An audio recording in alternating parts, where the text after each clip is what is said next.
밤 9시가 훌쩍 넘은 시간이었어요. 어둑해진 원룸에서 스마트폰 화면에 푸르스름한 빛에 의지해 웹툰을 보고 있었죠. 조용한 밤, 갑자기 낯선 소리가 정막을 깼어요. 띵동 띵동. 이 시간에 누구지? 이사 온 지 얼마 되지 않았고 딱히 저를 찾아올 사람도 이 시간에 연락할 사람도 없었거든요. 서울에 저 혼자 올라와 살고 있고 여기 사는 걸 아는 사람도 손에 꼽을 정도였으니까요. 이 고연 원룸 건물에서 밤늦게 벨이 울릴 일은 상상도 못했죠. 설마 잘못 눌렀겠지 싶기도 했지만 연달아 2번이나 누르는 걸 보니 저를 찾는 게 분명했어요. 누구세요? 총각 안에 있어요? 아, 옆집 아줌마였어요. 202호에 사는. 이사 올 때 잠깐 마주치고 사과 돌릴 때 인사하고 며칠 전 아들 봐달라고 급하게 부탁했던 그 아줌마였죠. 밤 9시가 넘은 이 시간에 갑자기 무슨 일이지?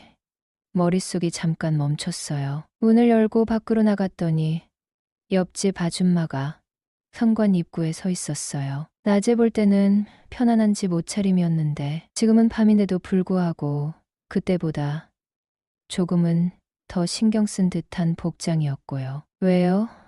오늘 또 무슨 일 있으세요? 뭐, 딱히 일이 있어 찾아온 건 아니고 그냥 잠이 안 와서요. 며칠 전에 일도 고맙고 해서 시간 괜찮으면 술 한 잔 마실까 해서요. 아줌마는 말끝을 살짝 흐리며 제 눈치를 살폈어요. 제 반응을 살피는 그녀의 눈빛에서 약간의 기대와 동시에 약간의 불안함 같은 게 느껴졌죠. 잠이 안 와서 술 한 잔, 저랑 옆집 남자한테 이 시간에. 순간 제 머릿속에 물음표가 가득 찼어요. 이 상황이 좀처럼 이해가 되지 않았죠.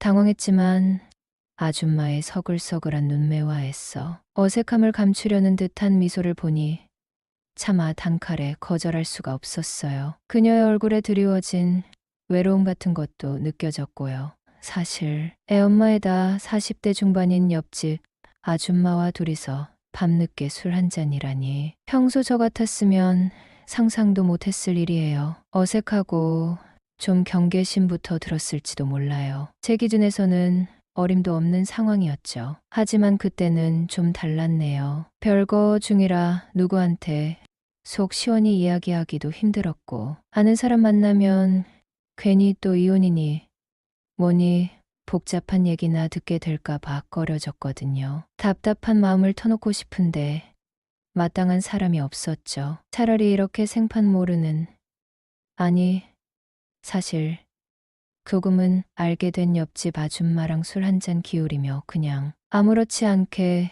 속에 있는 답답한 이야기들을 털어놓고 싶다는 생각이 문득 들었달까요. 혼자인 게 지치고 마음속 답답함을 풀어내고 싶은 그때 옆집 아줌마의 서글서글한 미소와 예상치 못한 술 제안이 어쩐지 강하게 끌렸어요. 평소라면 망설였겠지만 그때는 그랬죠. 그날 밤 저는 다시 한번 아줌마에게서 동질감 이상의 감정을 느끼기 시작했죠. 안녕하세요. 제 나이 30 중반이었어요. 30대 초반. 짧은 연애 기간 끝에 마누라가 임신을 해 결혼하게 됐죠. 정확히 말하면 마누라가 임신 4개월 차에 접어들었을 때 결혼식을 올렸어요. 당시 저는 33, 마누라는 28이었죠. 우리 마누라는 인물이 좀 괜찮았어요. 아니, 괜찮은 정도가 아니었죠. 소위 말하는 쭉쭉 빵빵 몸매에 얼굴은 귀엽고 섹시하게 생긴 요즘 말로 베이글녀의 정석이었어요. 처음 그녀를 만났을 때 저는 한눈에 반했고 그녀에게 무작정 대시했어요. 하지만 그녀는 저에게 전혀 관심이 없었죠. 스펙도 평범하고 외모도 평범한 저를 무진장 무시하더라고요. 그녀의 도도함에 오히려 승부욕이 발동했어요. 그때부터 물량 공세와 끈질긴 구애 작전이 시작됐죠. 그녀가 좋아할 만한 비싼 선물을 사주고 그녀가 가고 싶어하는 레스토랑,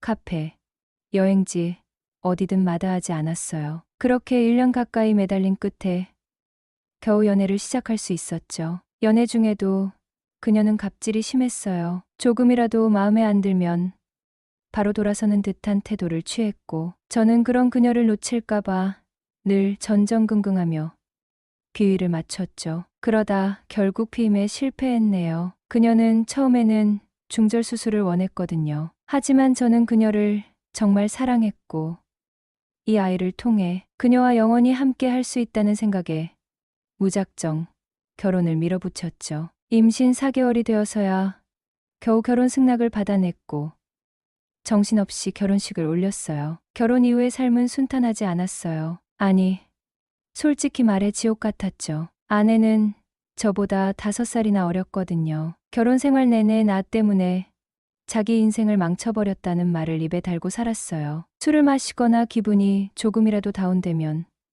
그때마다 이성을 잃고 저에게 막말을 퍼붓더라고요. 남편이 영 마음에 들지 않는다며, 왜 이렇게 무능하냐, 왜 이렇게 재미없냐, 왜 이렇게 못생겼냐 등등. 차마 입에 담기도 힘든 말들을 서슴지 않았죠. 그런 말을 들을 때마다 제 자존감은 바닥을 쳤고 사는 게 재미가 없어졌어요. 막상 그렇게 원하던 나이 어리고 외모가 제 이상형인 베이글녀와 결혼을 했지만 행복은커녕 불행만 가득했어요. 더러운 성질머리에 맞춰주는 것도 하루 이틀이지.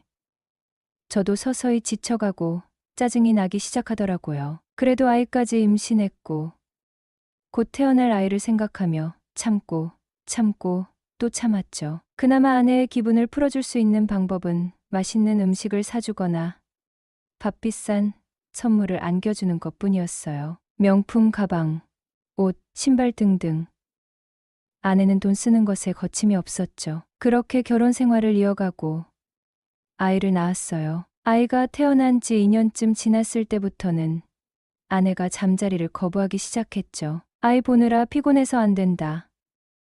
내가 살이 너무 쪄서 보기 싫으니 다이어트하면 그때 생각해 보겠다. 또 피임 제대로 못해서 아기 생길까봐 두렵다. 이런저런 이유를 댔어요. 결국 아내의 거부로 1년 넘게 부부관계는 소원했죠. 젊은 나이에 성욕이 없을 리 없었지만 아내의 냉담함에 저도 점점 지쳐갔거든요. 어린 아내를 떠받들고 살다 보니 저의 하루 일과는 집과 회사의 반복이었어요. 퇴근 후에는 바로 집으로 달려가 아내와 아이의 시중을 들었죠. 친구들과 만나 술 한잔 할 여유도, 취미 생활을 즐길 시간도 없었어요. 제 삶의 중심은 오로지 아내와 아이, 그리고 가정을 유지하는 것뿐이었죠. 그렇게 살면 아내도 언젠가는 제 진심을 알아줄 거라고 믿었어요. 그러던 어느 날 아내가 결혼 전부터 타고 다니던 소형 국산차가 이제 10년 가까이 되었으니 바꿔달라고 했어요. 차종까지 정해왔는데 4천만 원이 넘는 미니 쿠페였죠. 당시 우리 집의 재정 상황을 고려하면 상당한 부담이었어요. 생각 한번 해보자고 했더니 아내는 또다시 자기 인생은 뜻대로 되는 게 하나도 없다며 짜증을 부렸어요. 다음 날 저녁에는 한바탕 난리를 피우더니 결국 애를 데리고 친정으로 가버렸죠. 저는 아내의 성질을 알았기에 더 이상 버틸 수가 없었어요. 결국 할부로라도 사주자는 마음으로 미니 쿠페 계약을 했죠. 새 차가 생긴 아내는 신이 났어요. 애는 친정에 맡겨두고 허구한 날 차를 끌고 다니며 밖으로만 나돌더라고요. 친구들을 만난다며 밤늦게 들어오는 일이 잦아졌고 저와 대화하는 시간은 점점 줄어들었죠. 불안감이 엄습했어요. 아내의 행동이 수상하다는 생각에 하루는 아내 몰래 핸드폰을 봤죠. 해서는 안 될 짓이라는 것을 알았지만 불안함을 떨쳐낼 수가 없었거든요. 잠금 패턴을 풀고 카톡을 확인하는 순간 저는 얼어붙었어요. 핸드폰 화면에는 낯선 남자와 나눈 듯한 대화 메시지가 떠 있었어요. 그 대화 내용은 충격적이었죠. 저에게는 평소 전혀 해주지 않았던 말들, 다정한 말들과 애정 표현들이 그 남자와의 대화에 가득했어요. 보고 싶다. 사랑한다. 언제 볼 거냐? 그의 메시지를 보며 제 머리는 하얗게 변했죠. 손이 부들부들 떨렸어요. 아내가 집에 왔을 때 저는 핸드폰을 내밀며 물었어요. 이 남자 누구냐고요. 처음에는 발뺌했어요. 친구라고, 그냥 아는 동생이라고, 별 사이 아니라고 잡아댔죠. 하지만 그녀의 눈빛은 흔들리고 있었고 저는 이미 대화 내용을 다 본 후였거든요. 끈질기게 추궁하고 더 이상 숨길 수 없다는 것을 깨달았는지 그녀는 이내 체념한 얼굴로 입을 열었어요. 그냥 심심해서 만나는 남자야. 덤덤한 목소리였어요. 마치 오늘 저녁 메뉴를 이야기하듯 너무나도 태연했죠. 그 태연함이 더 미칠 노릇이었어요. 숨이 막혔죠. 어떤 사이야? 바람핀 거 맞아? 잠자리 가진 거 맞냐고. 제 목소리가 떨리고 갈라졌어요. 눈앞이 흐릿해지는 것 같았죠. 그러자 그녀는 저를 똑바로 쳐다보며 믿을 수 없을 만큼 당당한 목소리로 대답했어요. 응, 맞아. 그 순간 머리가 텅 비는 느낌이었어요. 온몸에 피가 거꾸로 솟는 듯 했고 이성이 마비되었죠. 그 당당한 모습, 죄책감이나 미안함이라고는 찾아볼 수 없는 그 뻔뻔함에 저는 완전히 폭발했어요. 태어나서 처음으로, 결혼 후 처음으로 아내에게 손찌검을 했어요. 얼굴을 때리지는 않았지만 어깨를 잡고 세차게 흔들며 소리를 질렀죠. 내가 어떻게 나한테 이럴 수 있어. 저는 스스로를 통제할 수 없을 지경이었어요. 그동안 억눌렸던 모든 분노, 배신감, 모멸감, 그리고 저만 혼자 이 결혼을 위해 애썼다는 억울함이 한꺼번에 터져 나왔죠. 눈에서는 저절로 눈물이 흘렀어요. 주체할 수 없이 뜨거운 눈물이 뺨을 타고 흘러내렸죠. 그동안 저는 무엇을 위해 살았던가. 그렇게 원하고 원해서 겨우 얻은 예쁜 아내. 눈에 넣어도 아프지 않을 제 아이. 화목한 가정을 위해서라면 머슴처럼 일하고 아내의 변덕스러운 성질을 다 받아주고 자존심까지 짓밟혀가며 버텼는데 그 결과가 이거라니. 저는 너무나도 분하고 비참했어요. 그 남자가 그렇게 마음에 들면 가. 당장 가버려.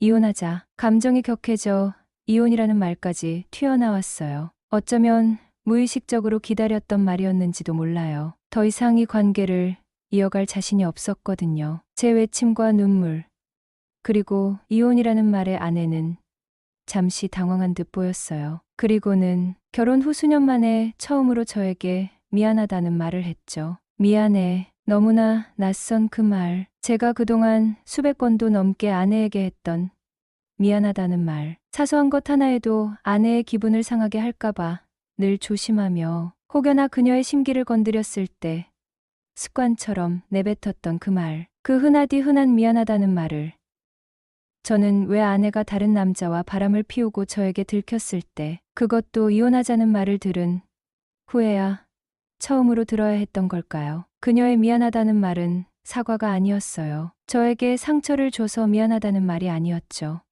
그건 그래.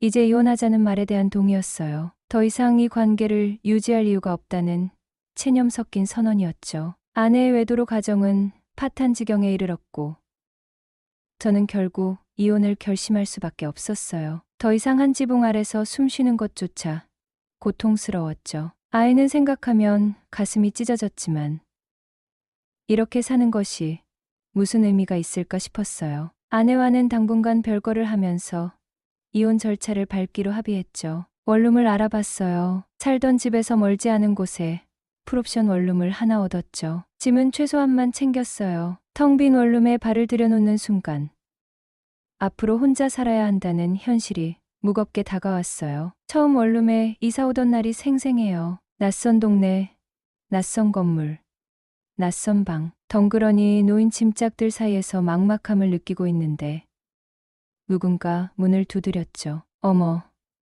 우리 옆집으로 이사 오시나 봐요? 문을 열자 서글서글한 인상의 40대 아줌마가 환하게 웃으며 서 있었어요. 202호에 산다고 자신을 소개했죠. 얼굴은 평범했지만 웃는 모습이 편안해 보였어요. 몸매는 조금 통통한 편이었지만 전체적으로 인상이 참 좋았죠. 원룸은 어떻게 생겼지? 구경 한번 해봐도 되나요? 뜻밖의 요청에 조금 당황했지만 왠지 모르게 경계심이 들지 않았어요. 네, 그러세요. 반갑게 인사하며 문을 열어줬죠. 좁지만 깔끔하게 정리된 원룸을 둘러보며 아줌마는 연신 감탄사를 내뱉더라고요. 요즘 원룸 참 잘 나오네요. 총각, 여기서 혼자 살아요? 자연스럽게 질문이 이어졌어요. 저는 그렇다고 대답했죠. 나중에 알게 된 사실인데 그 아줌마는 45살이었고 결혼은 30대 초반에 했지만 30대 후반에 늦게 얻은 아들이 현재 유치원에 다니고 있었어요. 200이 오는 방이 2개고 거실이 있는 3룸 구조였죠. 한 번도 혼자 살아본 적 없는 저는 막상 원룸에서 지내려니 막막하고 암담했어요. 침대에 누워 천장만 바라보며 하루하루를 넋 놓고 지냈죠. 이혼이라는 현실, 혼자가 되었다는 외로움, 그리고 저를 배신한 아내에 대한 분노가 뒤섞여 저를 짓눌렀어요. 이렇게 망가져서는 안 된다는 생각에, 여자 하나 때문에 제 인생을 망칠 수는 없다는 생각에 겨우 정신을 차렸죠. 처음부터 다시 시작한다는 심정으로 하나하나 알아가면서 열심히 살기 위해 노력했어요. 시골에 계신 부모님이 아들이 혼자 지낸다는 소식에 안타까워 하셨어요. 걱정하실까봐 제대로 말씀도 못 드렸는데 어떻게 아셨는지 직접 농사지은 사과를 2박스나 보내오셨죠. 빨갛게 잘 익은 사과를 보자 잠시나마 마음이 따뜻해졌어요. 사과를 저 혼자 다 먹을 수는 없었어요. 그리고 이 건물에 사는 사람들과도 인사를 나누는 것이 좋을 것 같았죠. 저는 사과를 검은 봉지에 가득 담아 각 층마다 하나씩 돌렸어요. 301호, 302호, 401호. 간단한 메모와 함께 문고리에 걸어두거나 직접 전달하며 인사를 나눴죠. 제일 마지막으로 우리 옆집 202호 초인종을 눌렀어요. 띵동. 누구세요? 하며 아줌마가 나왔죠. 이사 왔을 때 처음 볼 때는 완전 동네 아줌마 같은 편안한 차림이었는데 지금 보니 조금 달라 보였어요. 165cm 정도 되어 보이는 큰 키 때문인지 옅은 노란색 원피스를 입고 있는데 좀 더 세련되어 보이고 화사해 보였죠. 자세히 봐도 이쁘다고 할 얼굴은 아니었지만 생글생글 잘 웃는 모습이 매력 있는 얼굴이었어요. 특히 눈매가 참 선했죠. 아이고, 총각. 뭘 이런 걸 다 가지고 왔어요? 아줌마는 환한 미소로 사과 봉지를 받았죠. 잘 먹을게요, 총각. 원룸에서 혼자 산다니. 저를 총각으로 생각하는가 봐요. 굳이 아니라고 정정하지는 않았어요. 그냥 고맙다는 인사를 하고 제 방으로 돌아왔죠. 그렇게 며칠이 더 흘렀어요. 혼자 지내는 것에 조금씩 익숙해질 무렵이었죠. 하루는 옆집 아줌마가 급하게 제 방으로 찾아왔어요. 문을 두드리는 소리가 평소와 달랐거든요. 총각, 총각, 안에 있어요? 제가 현관문을 열자마자 아줌마는 다급한 목소리로 말했어요. 얼굴에는 당황한 기색과 걱정이 역력했죠. 아, 총각. 미안한데 급한 일이 생겼어요. 지금 바로 나가봐야 하는데. 아줌마는 안절부절 못하며 말을 이었어요. 3시에 우리 아들이 유치원에서 돌아오는 시간인데 혹시 총각이 하원하는 아이를 우리 집으로 데리고 와서 저녁 때까지만 좀 봐줄 수 있을까요? 정말 미안해요. 염치 없는 부탁인 거 아는데. 아줌마의 다급하고 애원하는 듯한 부탁에 저는 생각할 겨를도 없이 네, 그럴게요 하고 대답하고 말았어요. 딱히 중요한 약속도 없었고 급해 보이는 사람을 외면할 수가 없었죠. 아줌마는 연신 고맙다고 인사를 하고 서둘러 집을 나섰어요. 저는 아줌마 아들이 다니는 유치원 위치와 하원 시간을 확인하고 혹시 모를 상황에 대비해 아줌마 연락처도 받았죠. 시간이 되어 유치원으로 갔어요. 아줌마 아들은 낯선 저를 보고 처음에는 경계했지만 아줌마에게서 제 이야기를 들었는지 이내 잘 따랐어요. 아이를 데리고 아줌마네 집으로 왔죠. 아이에게 간식을 챙겨주고 장난감을 가지고 함께 놀아줬어요. 아이는 천진난만했고 그런 아이를 보고 있으니 잠시나마 힘든 현실을 잊을 수 있었죠. 시간이 흐르고 저녁이 되었어요. 아이는 잠투정을 시작했고 저는 아줌마에게 연락을 해볼까 고민했죠. 그때 문 여는 소리가 들렸어요. 아줌마였죠. 밤 10시가 되어서야 집으로 돌아온 거예요. 제가 먼저 인사를 했어요. 아줌마, 오셨어요? 그런데 아줌마는 저를 제대로 쳐다보지도 않은 채 형식적인 대답만 해왔어요. 네. 애 봐주셔서 고마워요, 총각. 목소리에 힘이 없었죠. 아줌마의 안색이 창백해 보였어요. 며칠 동안 맘고생을 많이 했는지 얼굴도 많이 상해 있었죠. 눈가는 빨갛게 부어 있었고 금방이라도 올 것 같았어요. 무슨 일이지? 어디 아픈가? 평소 같으면 반갑게 웃으며 눈도 마주치고 인사도 잘 받아주던 아줌마가 왜 이러지? 무슨 일 있으세요? 안색이 안 좋아 보이세요. 저는 걱정스러운 마음에 물었어요. 그러자 아줌마는 갑자기 눈물을 주르륵 흘리는 게 아니겠어요?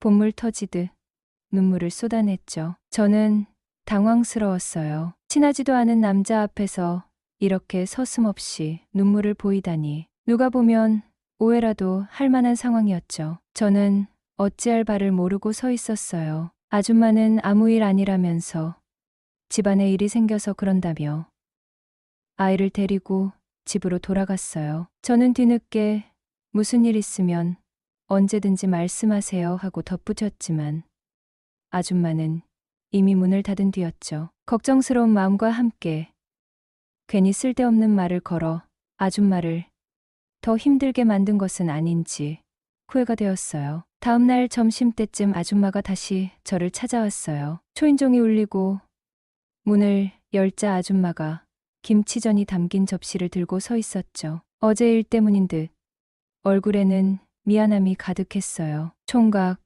어제는 너무 경황이 없어서 늦게까지 아이도 봐주셨는데 제대로 감사 인사도 못 드리고 친하지도 않은 사람 앞에서 주책 없이 눈물까지 흘리고 미안해서 김치전을 좀 만들어 왔어요. 어제 일은 신경 쓰지 않고 있었어요. 오히려 아줌마에게 무슨 힘든 일이 생긴 건 아닌가 걱정하고 있었죠. 아이고, 고맙습니다. 이렇게 오셨으니 잠깐 들어와서 차라도 한잔 하시죠? 아줌마는 조금 망설이는 듯하다가 물었어요. 네. 그래도 될까요? 안 그래도 총각한테 물어볼 게 있었는데요. 하면서 말끝을 흐렸죠. 밤새 울었는지 눈이 부어 있었고 약간 빨갛게 충혈기도 있어 보였어요. 그래도 저한테 찾아온다고 어제와는 달리 예쁜 옷으로 차려입고 화장도 한 듯 보였죠. 옅은 미소를 띠고 있었지만 그 뒤에 드리워진 슬픔을 완전히 감추지는 못했어요. 방으로 들어와 마주 앉았어요. 저는 차를 내왔고 아줌마는 김치전 접시를 테이블에 놓았죠. 어색한 침묵이 흘렀어요. 어제는 정말 죄송했어요. 아줌마가 먼저 입을 열었어요. 아닙니다. 제가 더 죄송했어요. 무슨 일인지도 모르고 눈치 없이 말을 걸어서요. 아줌마는 제 방 이곳저곳을 잠시 둘러보더니 조심스럽게 물었어요. 집에 누구 있나요? 아뇨. 저 혼잔데요. 왜요? 뭐 좀 여쭤볼 게 있어서요. 들어가서 이야기해도 될까요? 이미 들어와 있었지만 좀 더 깊은 속내를 이야기하고 싶다는 뜻인 것 같았어요. 저는 고개를 끄덕였죠. 아줌마는 잠시 숨을 고르더니 아까보다 더 조심스러운 목소리로 물었어요. 남자들은 어리고 이쁜 여자하고 사귀면 조강지쳐 다 버릴 정도로 정신 못 차리나요? 그 질문을 듣는 순간 저는 온몸에 전율을 느꼈어요. 꼭 제 이야기를 하는 것 같았거든요. 아니, 제 아내가 저를 버리고 다른 남자에게 갔을 때의 상황과 너무나도 비슷했죠. 그건 왜요? 저는 애써 침착하게 물었어요. 아줌마는 결국 참았던 눈물을 다시 터뜨렸어요. 목이 메어 제대로 말을 잇지 못했죠. 한참을 흐느낀 후에야 겨우 입을 열었어요. 아줌마 남편이 7살 어린 여자와 눈이 맞아서 처자식거리고 이혼하자면서 자기 집만 챙겨 집을 나갔다는 거였어요. 어제 저녁에 아줌마가 그 남자, 그러니까 아줌마 남편의 상간녀를 만나고 오는 길이었다고 했죠. 어떻게든 붙잡아 보려고 아이를 생각해서라도 다시 돌아오라고 사정사정했는데 남편은 이미 마음이 완전히 떠났다고 하더라고요. 어제 아줌마의 창백한 얼굴과 눈물은 그 충격과 절망 때문이었던 거죠. 아줌마는 또 제 앞에서 울고 있었어요. 저는 어떻게 위로를 해줘야 할지 몰라 그저 말없이 아줌마의 이야기를 들어줬죠. 제가 해줄 수 있는 것은 그저 진심으로 아줌마의 아픔에 공감하고 위로해주는 것뿐이었어요. 정말 힘드시겠어요. 그리고 저 또한 조심스럽게 저의 이야기를 털어놓았죠. 저도 사실 아내가 바람피워서 지금 별거 중이에요. 제 이야기에 아줌마는 놀란 듯 저를 쳐다봤어요. 눈물 맺힌 눈으로 저를 보더니 이내 희미한 미소를 지었죠. 어머, 총각이 아니었네. 순간 묘한 동질감이 서로를 감쌌어요. 세상에 저 혼자만 이런 고통을 겪는 것이 아니라는 사실에, 그리고 바로 옆집에 저와 똑같은 아픔을 가진 사람이 있다는 사실에 조금이나마 위안을 받았죠. 그러니 절 봐서라도 힘내세요. 저는 애써 밝은 목소리로 말했어요. 김치전 하면 또 동동주 아니겠어요? 우리 기분 전환도 할 겸 한잔 할래요? 아줌마는 실컷 울었는지 아니면 제가 자신과 똑같은 처지라는 사실에 위로가 되었는지 아니면 속에 있는 이야기를 다 털어놓고 나니 한결 마음이 편해졌는지 얼굴에 생기가 조금씩 도는 것 같았어요. 네. 같은 처지의 사람끼리 한잔하죠. 아줌마는 고개를 끄덕였어요. 오늘은 실컷 마시고 취해야겠네요. 우리는 그렇게 웃으면서 어색했던 분위기를 바꿨어요. 저는 냉장고에 있던 막걸리를 꺼냈고 아줌마가 가져온 김치전을 데웠죠. 막걸리 잔을 기울이며 그동안 아줌마가 살아온 인생 이야기, 제가 살아온 이야기, 결혼 생활의 힘든 점, 배신감, 우리는 서로의 상처를 공유하며 깊은 이야기를 나눴어요. 마치 오래전부터 서로를 잘 알던 사이인 양. 정말 편하게 대화가 오갔죠. 술이 들어가니 아줌마의 얼굴은 더욱 갈그스름해졌고 딱딱하게 굳어있던 표정이 풀리며 웃음이 찾아왔어요. 아줌마 얼굴에 다시 웃음이 찾아온 것을 보자 저도 마음이 놓였어요. 아줌마, 방금 웃었어요? 아줌마는 제 말에 살짝 부끄러워하며 웃음을 멈추려 했죠. 저는 그 모습이 귀여워 보였어요. 웃으니까 이쁘네요. 제 칭찬에 아줌마는 싫지 않은 듯 살짝 고개를 숙이며 미소 지었어요. 이쁘다고 말하기엔 솔직히 외모가 뛰어난 것은 아니었지만 웃을 때 얼굴 가득 커지는 편안함과 선함이 저에게는 이뻐 보였죠. 앞으로 우리 돌싱끼리 도와가면서 잘 지내보죠. 저는 잔을 부딪히며 말했어요. 네.